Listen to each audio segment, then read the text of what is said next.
Good morning everyone. Below 10,000ல் 5G smart phone வாங்கணும்னு நினைக்கிற எல்லாருக்கும் ஒரு பெஸ்ட்டு ஃபோன் பார்த்தீங்கன்னா ரெட்மி இந்த மாடல் தான். இது பார்த்தீங்கன்னா உங்களுக்கு ப்ரைஸிங் பிலோ 10,000 தான். 5G smart phone, slim line பாடியோடு இருக்குது.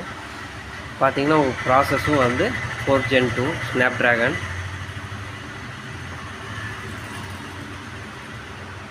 இப்போ டியூவல் சிம் போட்டுக்கலாம், எக்ஸ்ட்ரா மெமரி கார்டும் போட்டுக்கலாம். பிலோ 10,000ங்கும் போது இது வந்து உங்களுக்கு ஒரு பெஸ்ட்டு ஆப்ஷனாக இருக்குது. 50 மெகா பிக்சலோட உங்களுக்கு அல்ட்ரா ஹை ரெசல்யூஷன் இமேஜோடு வருது. சார்ஜிங் பேட்டரியும் பெரிய பேட்டரி தான்.